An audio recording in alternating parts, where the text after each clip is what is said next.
guys, Dr. Dex here. My name is Jason Russell. Welcome to the Dr. Dex podcast. I'm also known as Dr. Dex. My son DJ Studio Man's the technician. You can't see him, but you might be able to hear him. I got you. Maybe, maybe not. And today I have an awesome guest. This guy, he is a motivational powerhouse. His name is Mr. Chris Breen of the Legacy Dex. What's the word I'm looking for? Empire. The Legacy Dex Empire, right? And the Legacy Dex Academy. There's so many fingers going off of this Legacy Dex thing, man. I'm sure we're going to get into all of it, Chris. Yeah. Thanks for being here. I appreciate you. Tell us a little bit about you, not too much, and what you're currently up to right now. Yeah, for sure. Well, thanks for having me, man. I really appreciate this opportunity to be on here. So right now, Empire might be a little bit much, but I appreciate that. I own and run Legacy Dex and Outdoor Living. We're in Greenville, South Carolina, and we're going on 10 years now in Greenville. I've lived here for the last 25 years. And, since starting the business, we actually have branched off. And yes, we do run the Legacy Dex Academy, which is kind of the business consulting that I have for deck builders. And then I also run a program, you may not be super aware of it, but called the Legacy Day Experience, which is kind of the personal development side of things. So we kind of hit the professional and the personal operating system is the way I call it. So Kind of reboot the brand a little bit, huh? Yeah, for sure. Business is hard, man. You need that every once in a while. Dude, tell me about it. So anyways, Chris, South Carolina. So where did you grow up? So I actually grew up just outside of Detroit in Michigan. So was up there until I was, I guess probably about 23, 24 before I moved down here. Okay, so what was elementary school? Just breeze, cruise through that, and then anything in your childhood that stands out? Yeah, for sure. So I grew up just outside of Detroit, Michigan. Went to elementary, and I guess junior high there. And I was in a town called Redford, Michigan. And I guess the stuff that stands out there, I think about kids these days and some of the struggles that kids have with school. And literally, I had to walk several blocks to school. It wasn't uphill both ways. No. But I remember walking to school when I was in elementary school and, all the fun that comes with that. But yeah, and then I did pretty well in school. I was always the type of guy that wanted to do the best in everything that I could. Did some sports. I was part of our basketball team, our track team. I was a high jumper. I didn't enjoy running at all. I was only on the track team because you had to do some kind of running to be able to do high jump. And so I actually I did the shortest possible running possible. I did the 4-man relay, the 1 mile relay, the 440, I guess. So you run one lap and that's it. So, I stayed pretty active in school. Academically, I did pretty well. And, sports wise, I tried to stay busy. So cool. Yeah. All right. Were there any hobbies that you had in high school at all, or junior high and high school? Honestly, I was very creative, and so I also enjoyed our art class. So I was drawing all the time, and in fact, it's probably part of what I love about what I do now is the creative side of it. And so anytime I get the opportunity to do that, I do. But yeah, I guess that would probably be the only hobby outside of that. My dad was actually a race car driver, and so really?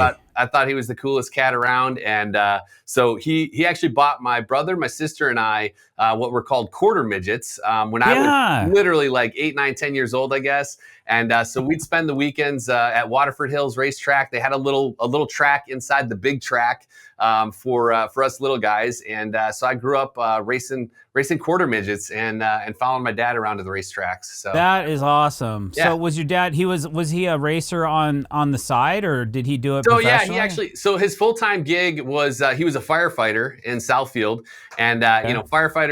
I think he worked 11 days total a month. 24-hour shifts, and so on the side he was a builder. So he owned Breen Construction, which is kind of how I cut my teeth in the industry. And so he was a contractor, a firefighter, and a race car driver. So I mean, couldn't ask for a better combo as far as a role Wow, model growing up. So he that's a kept us one, busy. two, three killer there. Yeah, I like that combo, man. That's yeah, like, you're kind of like doing some really dangerous work, and then yeah, you get to take it out onto the track, yeah. man. Crazy So we part. mostly He still go. races today. I mean, he's 70 years old this year. I guess he's still racing, man. Oh, how inspiring is that? Yeah. That is amazing. I love to hear that, man. Is he mostly on dirt or is he on pavement? No, mostly pavement. So yeah, he Mostly does pavement. Did pavement. you guys race on pavement as well? So we did a little bit of both. Honestly, dirt track racing's way more fun. You're basically drifting around the entire track. So we Hmm. did a little bit of both, but mostly on pavement. Okay. So does your dad have his own car and all that? Yep. Yeah, he does. Do you ever turn wrenches with him on it? It's been a long, long time. So he still lives in Michigan. He's moved Oh, around a little okay. bit, but he's in Michigan and I'm in South Carolina, so I Sure. don't get back there. I try to stay out of the cold as much as possible, and Michigan's about 9 months of cold, nasty weather. So Yeah, I feel you. It's kind of like the rain up here that we get. Yeah, man. Okay, so the quarter midget thing, that to me, at such a young age, to be said, here, son, jump in this race car and go as fast as you can. right, That yeah, is a really cool father. yeah. It was a lot of fun. I love that. And so did that give you a flavor for speed at all? Oh, sure, man. My first like real car. We won't count my actual first car. My first car was like a little hatchback Honda Accord 5-speed, but my first real car was a '89 Mustang GT, which I subsequently ended up getting my license suspended when I was in college. And Awesome.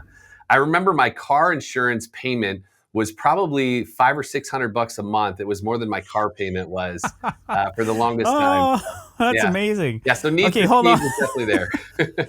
Okay. All right. So let's get back to high school.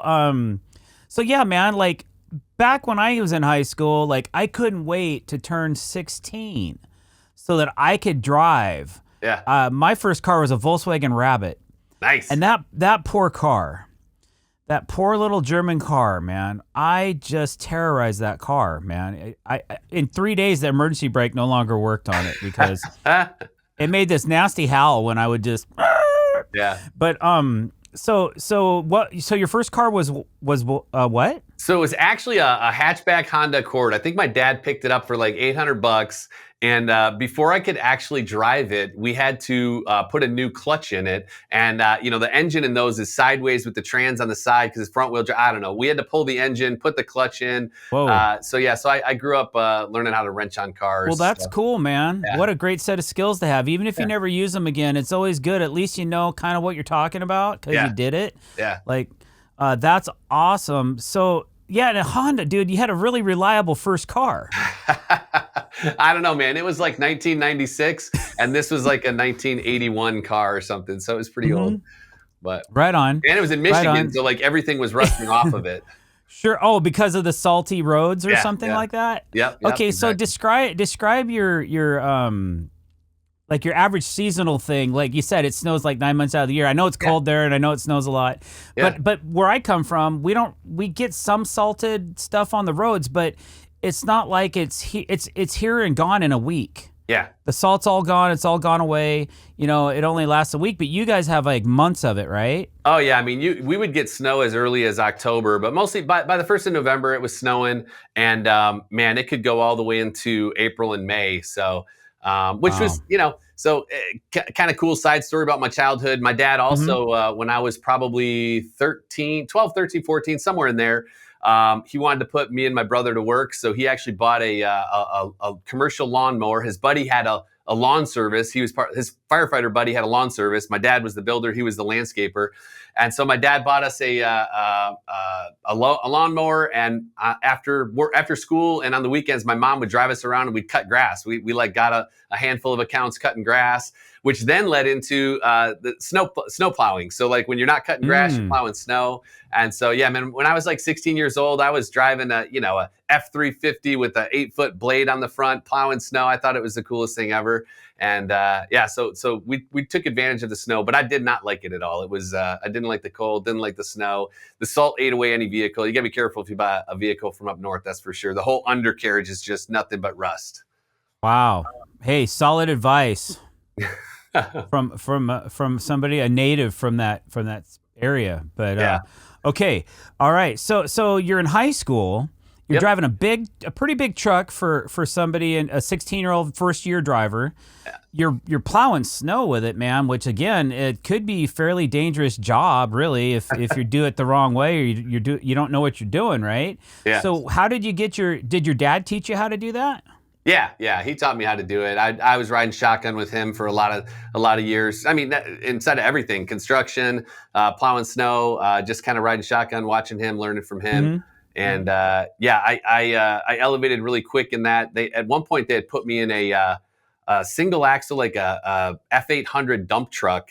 Talking about dangerous. I remember one time I was in a condo complex, and there was some ice, and I slid and literally like slammed into the back of a parked car, blew all the windows out of the glass out of it. And it's at nighttime, so these people are sleeping. We're out plowing snow, and I totally crushed their freaking car. That's a core memory for me there. So yeah, I bet you're freaking out. yeah. So cool. So you're 16. You're like a sophomore or a junior in high school, probably? Yeah. So, I mean, when I was 16, I guess I was a sophomore. This is a, 16, 17, 18 through my high school years. Sure. Yeah. Which funny part about that, you mentioned getting your driver's license. Right now I'm 6'3". When I got my driver's license, I was 5'8". So like I was a very late bloomer. Yeah, I was always the shortest guy in school, period. So that's one of the things I was going to ask you is like, what's it like always being taller than everybody when you're in high school? I was not. That wasn't the case. No, it was not. Holy cow. Case. I was a tiny guy. Yeah. Okay, so you did well in school. You got good grades, which then probably got you, and then you did your sports. Yeah. But then you go to college. Yeah, so I actually I went to college. I went to a local community college for a little bit, and then I went to Central Michigan University, CMU. Did not graduate from there. My dad bred into me this entrepreneurial, gene, and so I ended up probably had about 2.5 years in college before I finally just threw in the towel and went full time with my own business. So did not graduate college. Don't have the degree. But about the only degree I got is in the School of Hard Knocks. So cool. That's me, baby. Yeah. I brag on that. It's on my LinkedIn page, actually. Yeah. But that's okay. You know what? That is so okay to have that. Yeah. I think more people need a degree, and it's not complimentary. You got to earn it. The School of Hard Knocks. You got to go out and earn that, I think it's man. more expensive than regular college. Dude, it's the best degree you can get, in my opinion.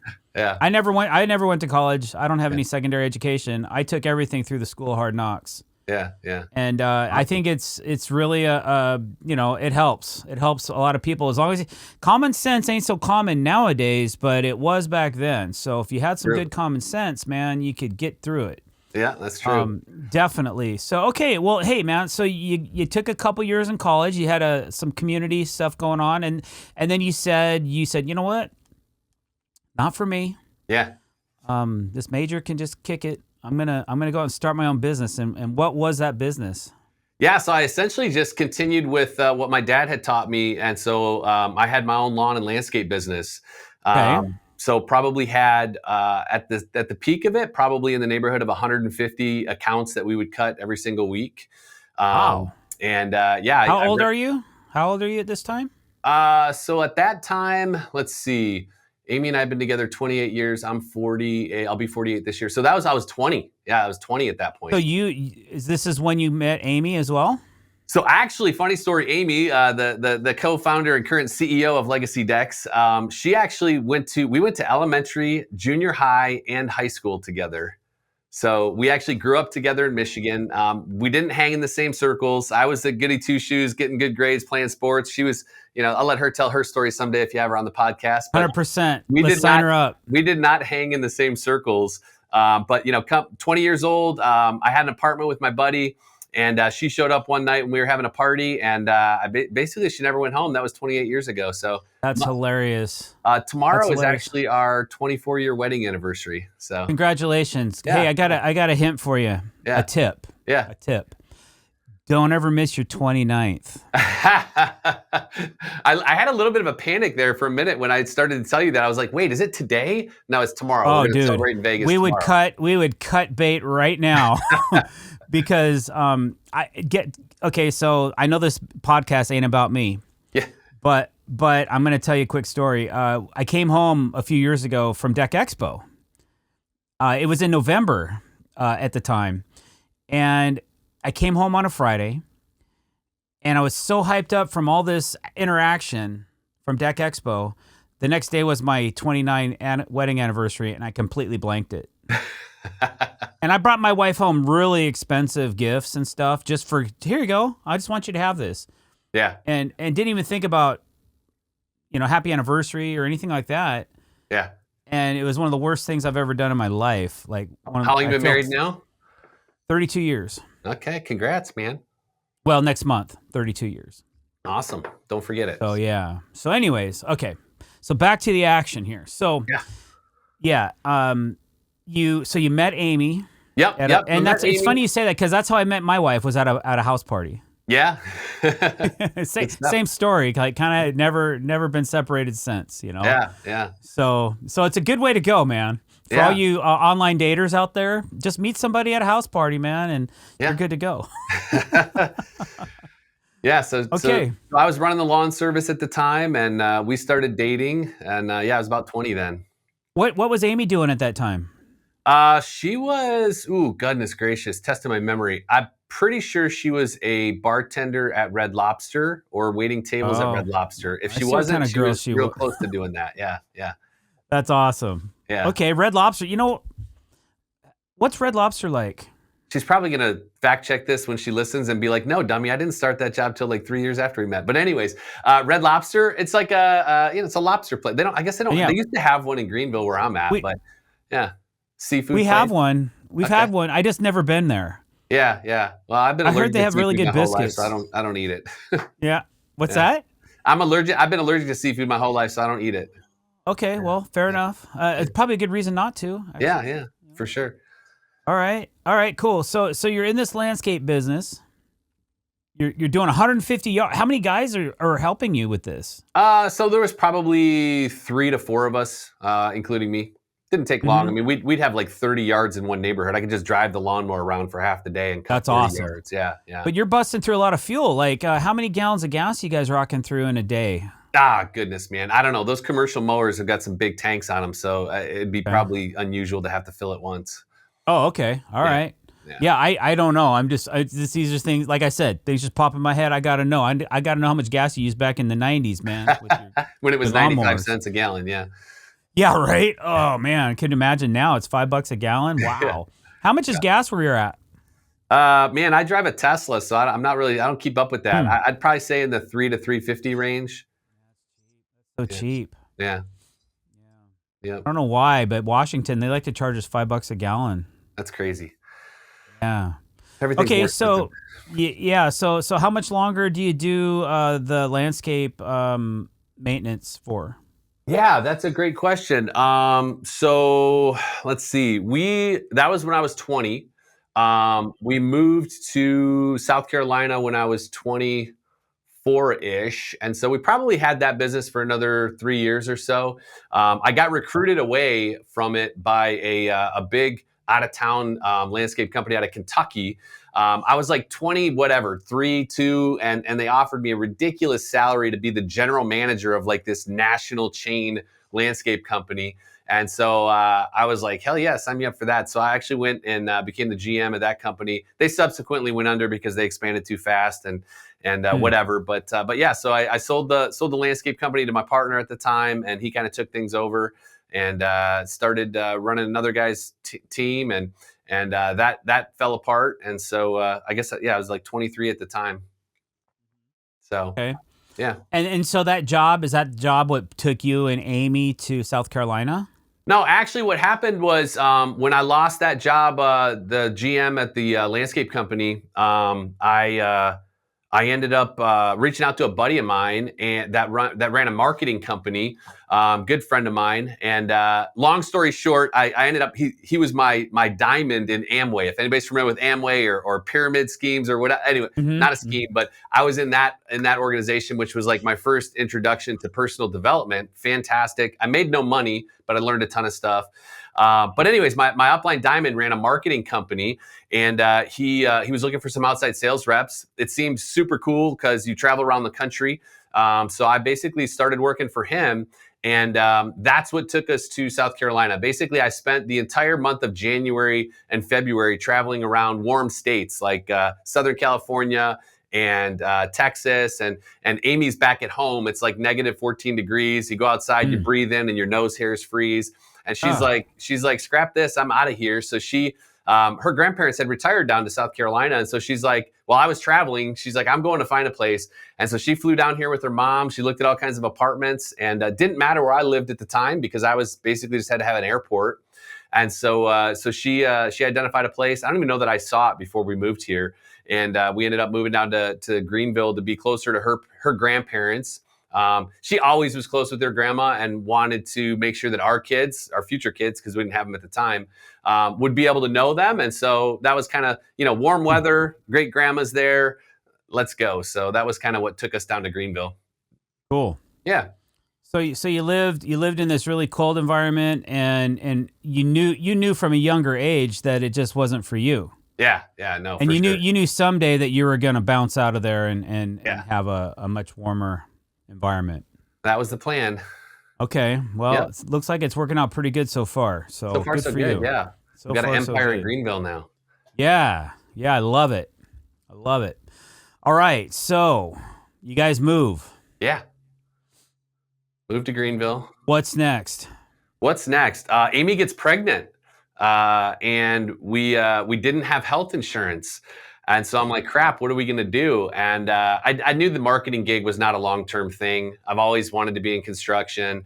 And so we moved here. We didn't know anybody. She got pregnant. I'm like, crap, what are we going to do? I ended up getting a job at Lowe's. So I guess I was like 24 at the time, maybe 25. I don't know. But got a job at Lowe's, picked up health benefits, made some connections. It was very intentional. My goal was to meet some builders in the area that I could then work with.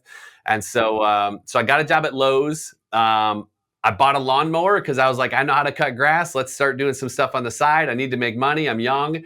And so I actually had the lawn service get back up and going. It was just me and a little freaking Dodge panel van with a little single trailer with a lawnmower on it.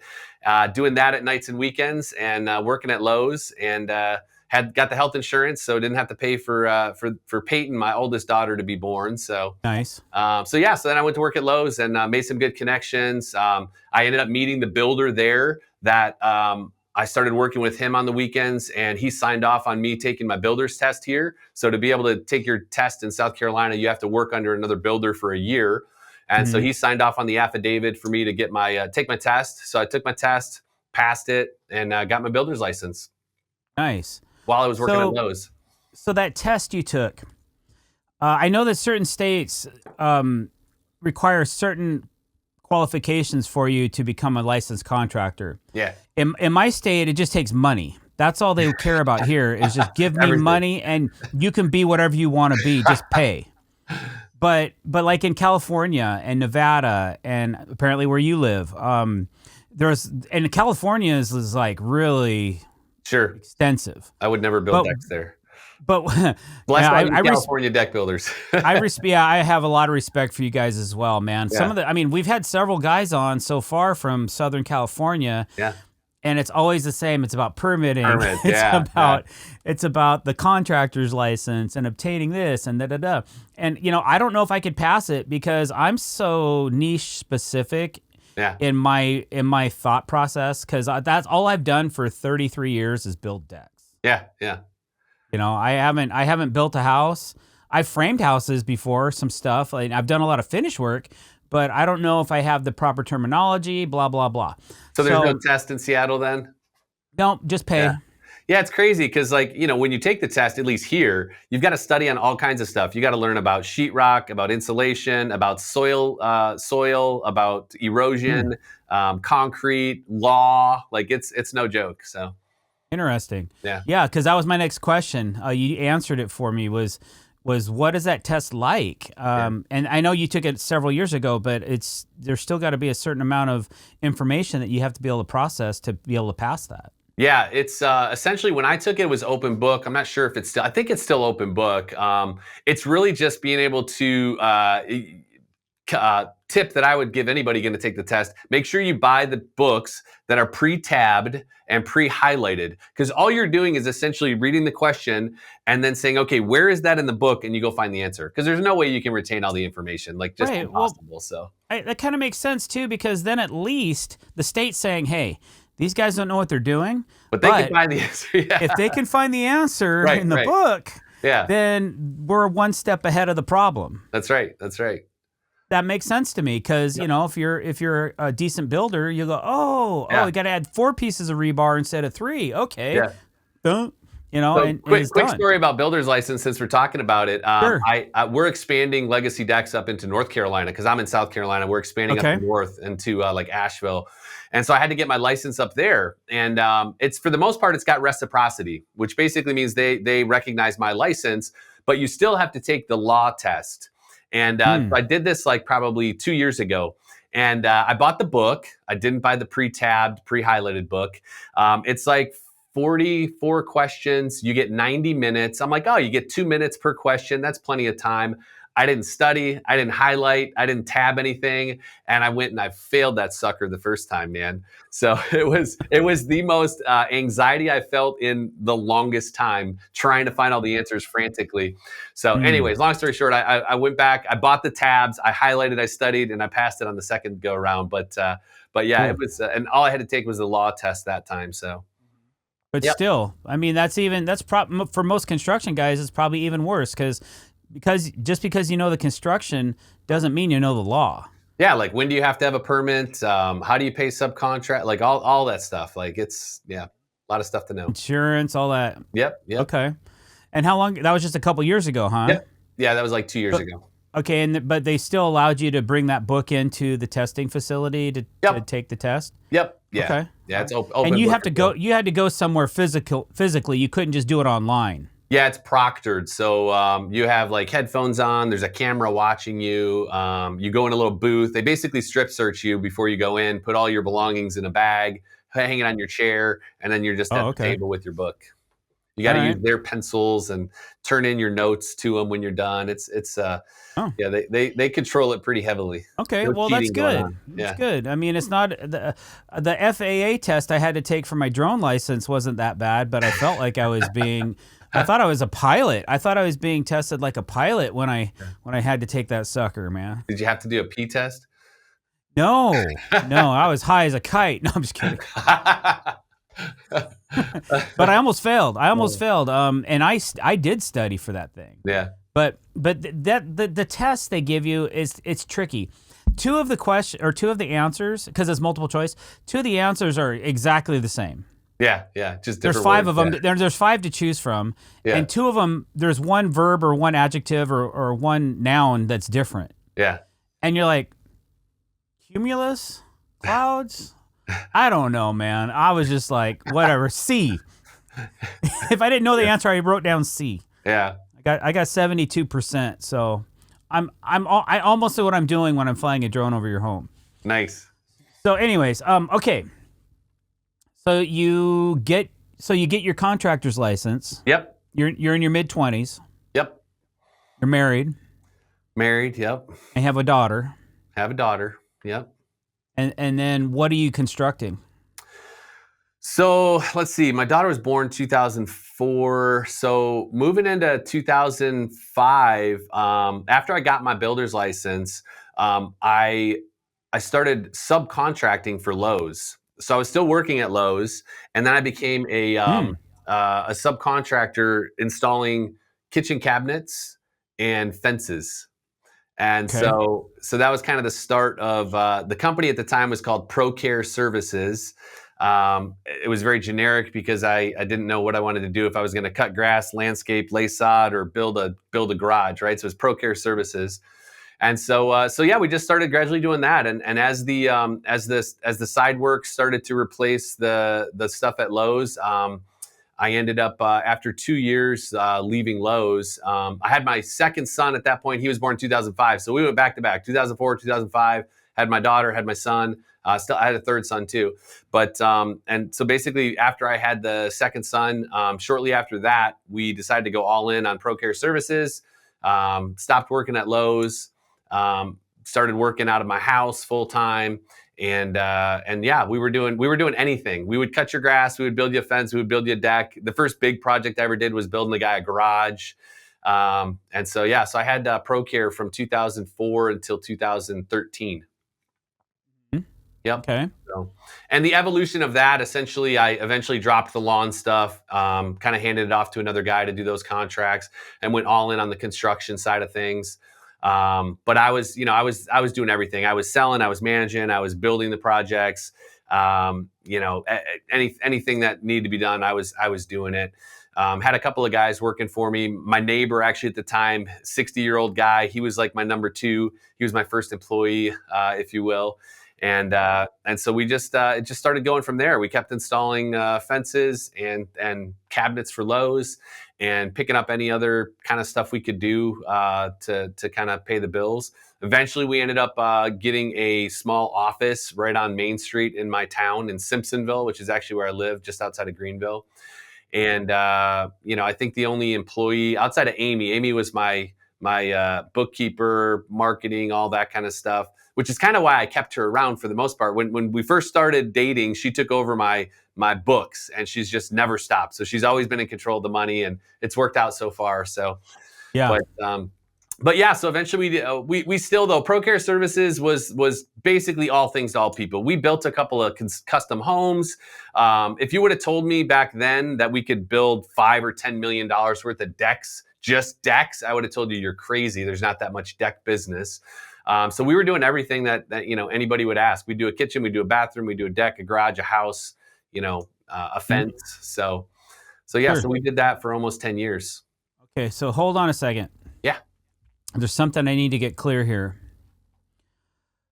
When did you get your first tattoo?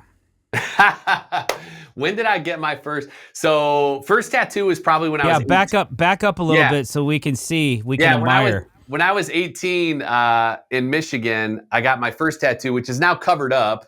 It's underneath here. But Okay. when I was 18, and then I went a little bit crazy, probably after I actually sold Pro Care in 2013. And I'm like, and I was burned out because didn't figure out how to scale it to a point where it didn't require me. And I was like, well, crap, I don't have to show up as the owner anymore. I can go get some tattoos. So I started off, started down. I like cut off right there. You can see there's like a line. I cut off there so that the sleeve would still cover it. And then I'm like, maybe we'll go a little further. So I just kind of got, there was a period of time between 2013 and 15 that I was just like, continuing to go back to my tattoo artist over and over again. So Once a week, you're in the salon. Yeah, exactly. So it's a good time to ask that question because it sounds like you're winding down on the Pro Care. Yeah. And you're like, you know what? It's time for some ink. Yeah. I mean, serious. Right. So, all right. So let's go through.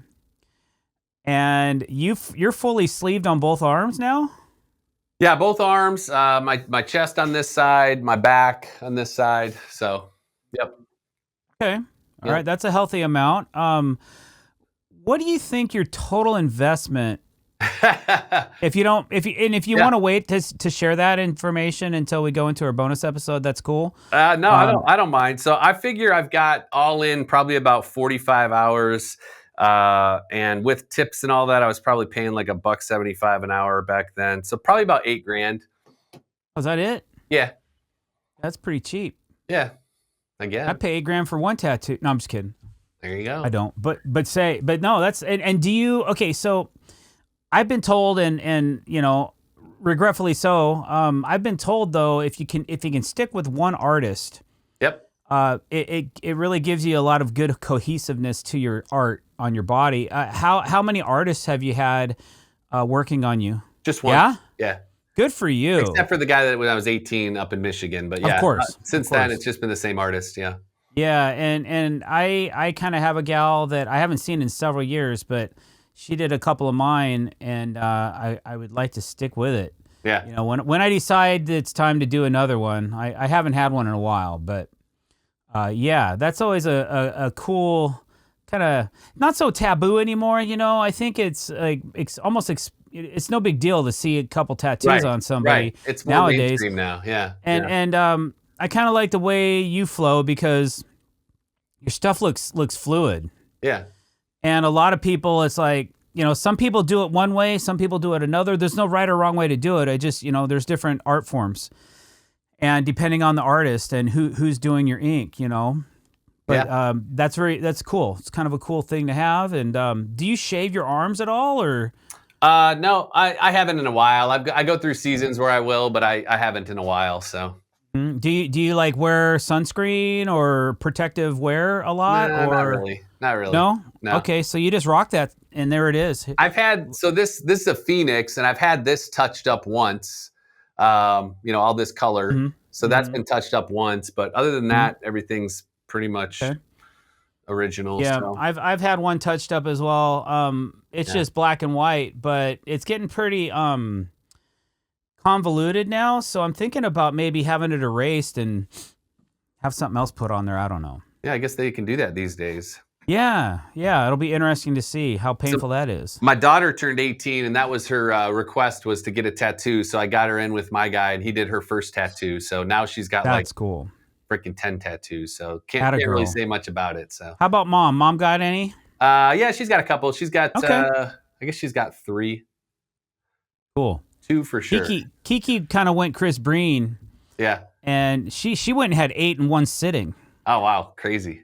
Yeah. She went all in. Like she came home and she was all Latined up. I'm like, whoa, nice. Wow, what's this one mean? Love it. So love she it. explained all the definitions. I'm like, okay, I'm not going to remember all these, but I got a couple of them. Yeah. Yeah. Cool, man. Okay, so we're at the mid-20s. You're in your mid-20s. Yep. You just sold your business, or you shut it down. Did you sell it, or did you shut it down? So Or yeah, did that you was actually my first. Well, I don't want to say it was my first exit. That was 2013. One of my customers approached me, and he had a really great prime piece of real estate. He was a business guy. He owned a bunch of cell phone stores, and he's like, hey, why don't we partner up and put a showroom on my piece of property up here? And now you got to remember, I'm burned out at the time. I'm just trying to. Okay. We hadn't even covered like some of the nonsense I went through during that. I mean, I filed bankruptcy in 2011. Like I've done everything wrong. Brutal. Yeah, we can maybe talk about that for the Patreons or whatever. Okay. But Cool. but yeah, so 2011 bankrupt, but didn't shut the company down. Was able to keep it going. By 2013, I was done. But I had a really good name, reputation, and my branding was super solid. Anytime I pulled up on somebody's house, they thought we were a national franchise just because our stuff looked good, which is cool.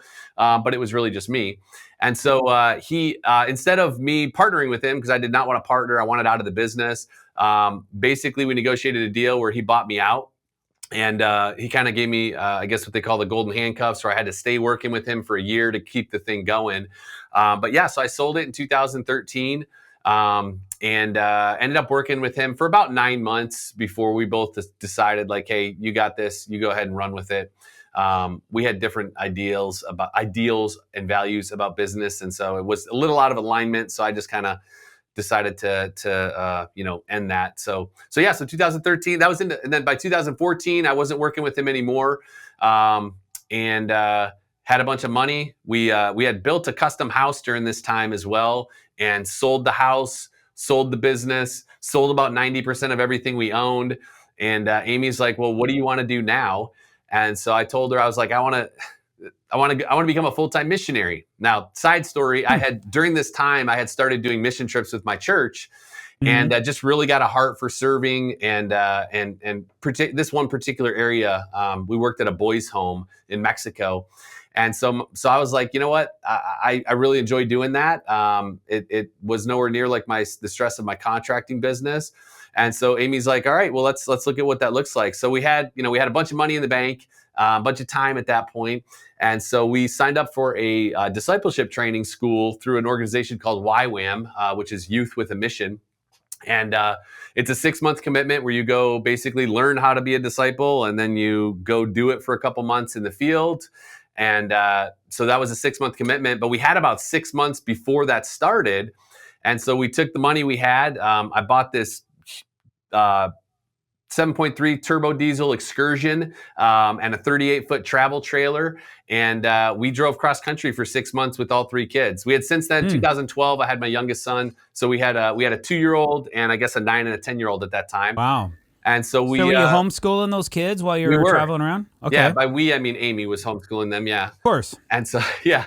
Somebody's got to drive the rig, right? That's right. Somebody's got to drive. So we spent 6 months on the road, man. We traveled cross country. We went to, we were in New Orleans for Mardi Gras. Well, the week before Mardi Gras, which is called Family Gras. We went to the Grand Canyon, the Hoover Dam. We were in Phoenix for the Super Bowl. Spent a couple of weeks in California, Southern Utah.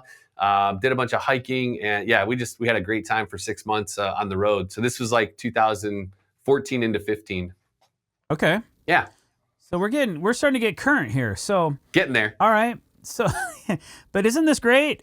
Yeah, I mean it's great because it's like, I mean, so many things I even forget. Like I actually owned a couple cell phone stores in that period as well. Like no kidding, dude. Yeah. You're a carbon copy almost. We owned a cell phone store for a while. Yeah, down here in Greenville. How crazy is that? Yeah. Okay, so yeah, and please interject anything you want, anytime you want. Like I said in the description, this is really all about Chris Breen. Yeah. If we don't talk about legacy decks, yeah, that's cool, man. You got to look that up the website.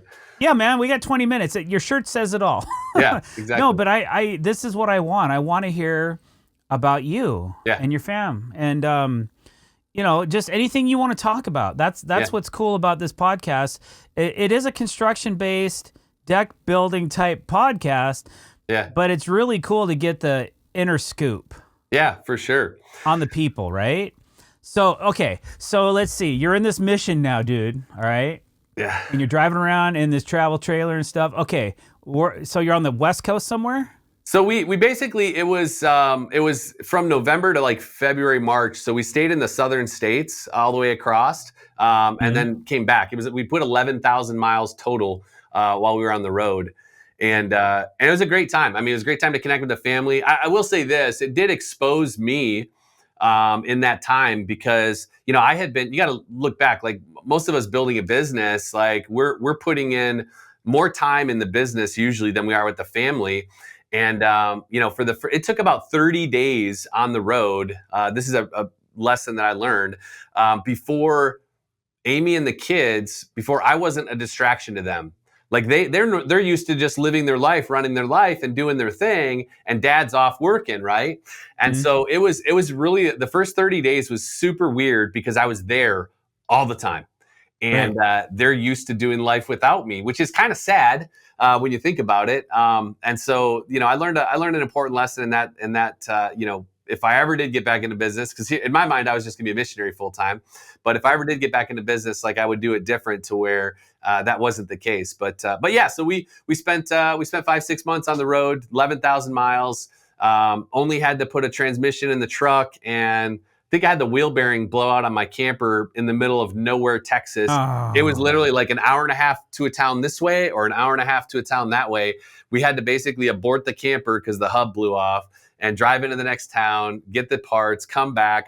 Luckily I had the skills wrenching, so I was able to do it myself. Hey, talk about life skills, brother. There you go, man. Yep. You dissected that baby right on the side of the road and made it happen. Yeah. It was good. That's awesome. It was good times. So, but yeah, so we did 6 months on the road, came back, parked the trailer, we had like maybe 20% of our belongings still in a storage unit because we didn't have a house anymore. And we headed to this discipleship training school. Now, we wanted to do it as a family, and there's very few discipleship schools for families. Unfortunately, this one, unfortunate or fortunate, was in Kona, Hawaii. And so we packed up the kids and we headed to Kona for essentially 6 months, but we spent about half that time in Mexico, actually on mission. So we were part of a thing called the Family DTS, Family Discipleship Training School, and we spent a bunch of time just learning about gospel, learning how to take it out and minister to people. Got really close with a bunch of families. We essentially were living in like a dorm in Kona, which isn't a bad place to be. So had a ton of great experience there, and we ended up getting chosen to lead our discipleship to Mexico because we had those connections there. And so we took a small team and went to Mexico for a couple of months. And all this time I'm just kind of trying to figure out like what's next, right? Like where are we going to go? What are we going to do? In my mind, I'm like, we're just going to move to Mexico and live as missionaries. And but that was my plan. God had different plans for us. So we ended up coming back from that, and I didn't really feel called to go there full time. And so Amy and I, we had the camper, and I had a buddy that had a commercial property, and he let me park the camper at the commercial property, essentially storage units. I was living at storage units. This was, I guess, 2015, and we just kind of hunkered down. I wasn't looking to get back into construction. Didn't really know what I wanted to do. Had some money, so I didn't have to do anything. I was just kind of there. And so that was 2015. So let me get something straight. 10 years ago, you were living in a camper. Yeah. Okay. Yeah. This is a very interesting story, Chris. Yeah. I didn't expect this today. Like, okay, good. You're making my day, right? Man. You're like, this is very inspirational. Okay. Yeah. Okay, so another question I have. Let's go back to Kona. Yeah. Like, did you pick up surfing at all, or boogie boarding, or did you do any of that kind of thing? So, we definitely did a ton of bodyboarding. I had a 2-year-old at the time, and so when I was in the ocean, he was with me, and he absolutely freaking loved it. So I never surfed out there, surprisingly enough, but we definitely boogie boarded a ton. Cool. So it was a lot of fun. Heck yeah, it's a fun sport to do, man. When you're over there, and it doesn't take a ton of skills, like right. I went one year. I used to boogie board a lot, and then I kind of got heavy for a while, and it got harder to catch the wave, and even the locals are go paddle harder. They're getting pissed because they'd give me a good wave, and then I'd miss it, and so. But yeah, I always enjoyed those that action on the waves and being in that environment, Oh yeah, it was super cool. All right, so now you come back from Mexico. Yep. Hola. You're back. Yep. And you moved back to Greenville? Yep. We're living in the camper at the storage units in Greenville. Yep. Okay. All right. And then what's next? So that's a great question, man. We really just were trying to listen for, some kind of calling, if you will, and didn't feel called to go anywhere. And so I took the opportunity to just be here. And what I mean by that is like, while Amy and I were growing up, if you will, as a married couple, she built a amazing network of moms. She created her own moms group, and for her own sanity, like did this. And in that time, when I came back, I realized like I never connected with any of the men, the husbands of that group, or let alone had really any good friends here in Greenville. And so I literally just started reaching out to people and grabbing coffee, grabbing a beer. I was not retired, but like didn't have to work. And so I just started making some connections with some dudes, and it turned out really super solid. One guy ended up reaching out to me directly, and he's like, "Hey, listen, I saw what you did. I heard what you did with your company." He's like, "I want to start a business like that." He basically wanted to build screen porches only for the most part. And he's like, would you talk to me about what that looks like? And so I ended up having coffee with that guy. And it was in that conversation, sometimes we discount the knowledge and experience that we have as just like, oh, everybody knows that, right? Like everybody, you know that, right? Well, in that conversation, I really realized for the first time, I was like, I actually got some stuff that I know that's beneficial that I could instill in some other people, call it mentoring, whatever. I think I just discounted my skills and knowledge and experience because I just grew up, in that entrepreneurial world. I feel you. Yeah. So I'm I'm having coffee with this guy in Simpsonville, and he's like, hey, I want to start this thing. And so now, mind you, I had a no compete with the guy that bought my business, and so I couldn't really do anything at that point, and I wasn't looking to get back into construction by any means. But a little kind of flame started in me that I was like, maybe I could do this again and do it differently. Amy in the background though she's like, let's go, let's start another company, let's do something. But I was not interested in it. So I started meeting people, came across this guy, and then, long story short, over time, he kept doing what he was doing. My no compete expired, and I made the decision to go ahead. This was 2016, I guess, December 2015 into January 2016, to go ahead and start again. And basically, I went to this guy that had approached me. I was like, hey, what if I partnered with you and helped you? And he's like, yeah, let's do that. And then I reached out to another buddy that liked home building, and I was like, hey, I'm going to start this business with this guy, mentoring him and partnering with him. Do you want to start? He was actually he was a nurse at the time, which he hated. And so we started at the time, we started 3 companies at once. If you know the guy that used to run Deck Masters out here in Greenville, you know who I'm talking about? I think so, yeah. Yeah, so he actually approached me in this time. All this happened at the same time. And he's like, hey, do you want to come sell for me, work for me, whatever? And I wasn't interested in getting a job with anybody.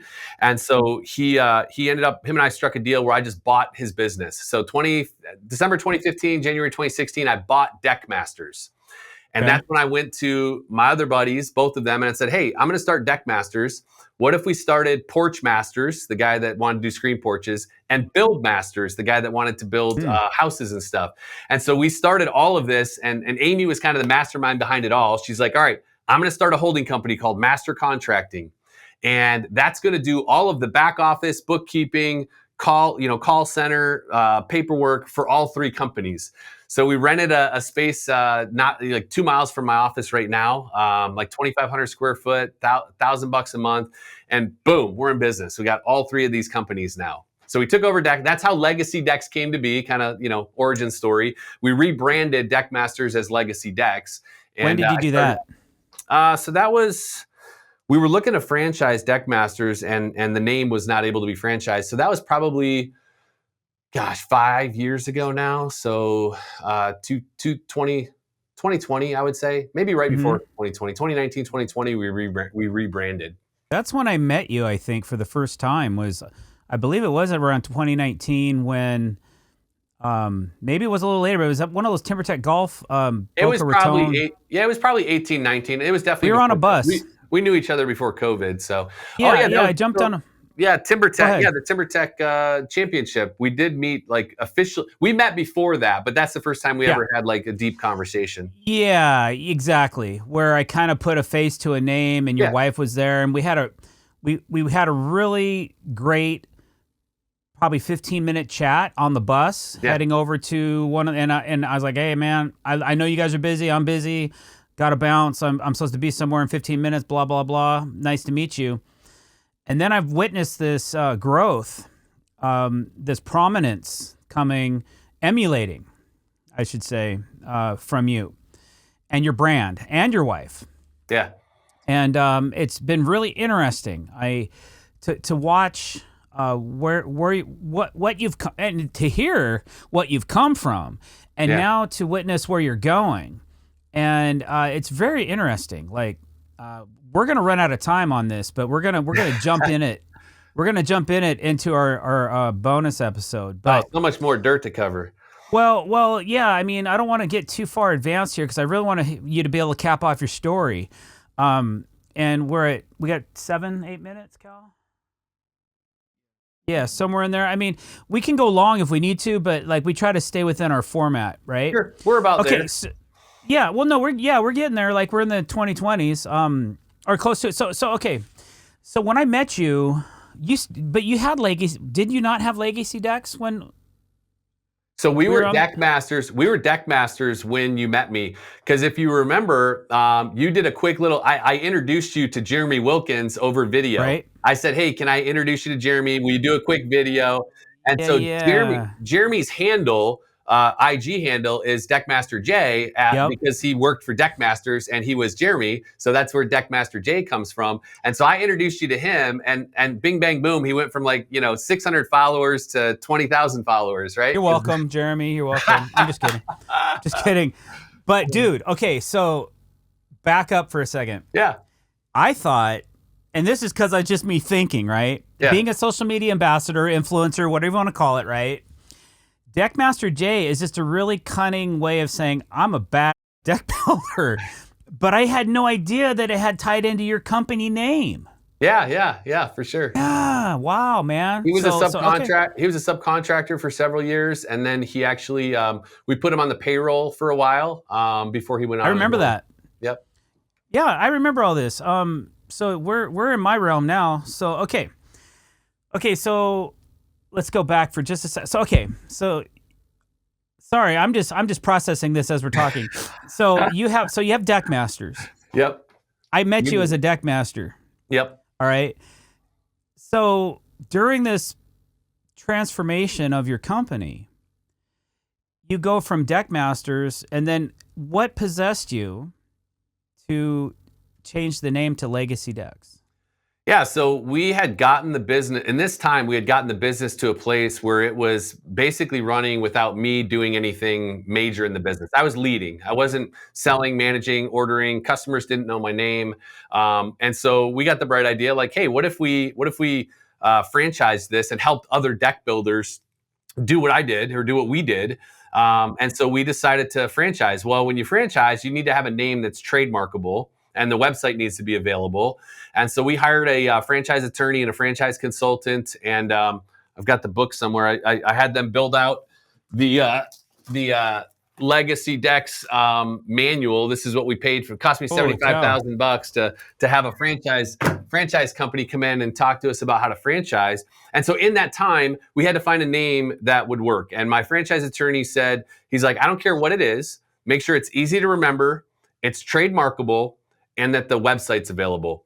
Well, Legacy Decks was all three of those things. So somebody had previously had it. They let the trademark expire and the website expire, and we grabbed it and bought it, and off to the races we went. So that's kind of how Legacy came to be. But in that whole process, we got really clear about one thing, and that was that deck builders don't want to buy a deck franchise. And so I was like, well, that sucks, because I want to help deck builders. Deck builders have their own brands usually, right? Like, you're not going to buy a Legacy Decks business. No, we're going to combine forces. Yeah, well, it's going to be some white collar guy that's got extra money laying around, wants a business, and so in that moment we decided, like, hey, instead of franchising, we want to coach and consult, and so that's kind of that, along with some nudges from Pops Beaudry over at Nadra. That was coming next. Yep. Yeah, we created the Legacy Decks Academy, and we basically put a name to what we were going to do, which was consulting and coaching and mentoring other deck builders, and basically just sharing all the stuff that we've been doing in our business, and literally from a place of like actually having the business, no theory involved, and so we started the academy. We rebranded the Legacy Decks, and we decided not to franchise. Okay. Yeah. Fair enough. So you still have Legacy Decks as a company that you're building decks. So what about Master Decks? Is that your competitor now, or do you still own that, or what? Deckmasters? Yeah. So I still own that name. I bought the name and everything, but we just operate under Legacy Decks. So yeah, essentially it's just me. What about Porch Masters and House Masters? Oh yeah, so Porch and Build. Build Masters, we scaled it to about a little over $4 million, and I sold my half of the company to my partner, which was a fantastic exit.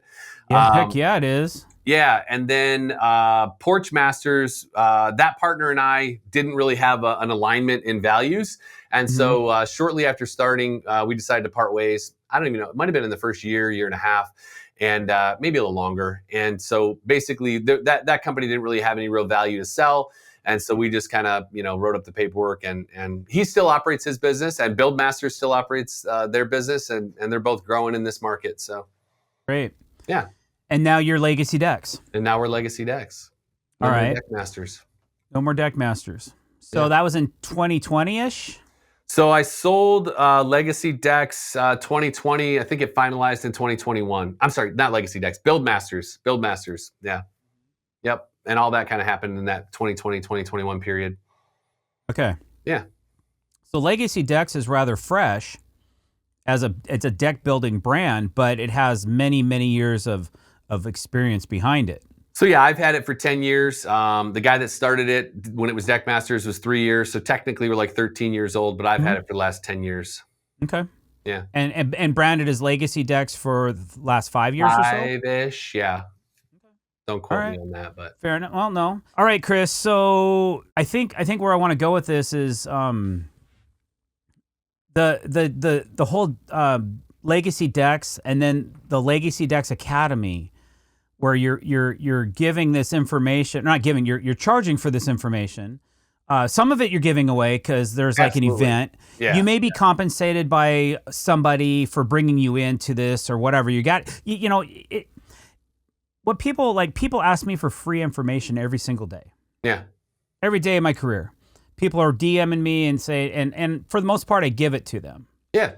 But when you have a company and you're trying to eat and you got to pay the power bill and, have a podcast, whatever it is, Yeah. it takes money to do that. So you got to charge a certain amount for what you do. And I respect and I understand that.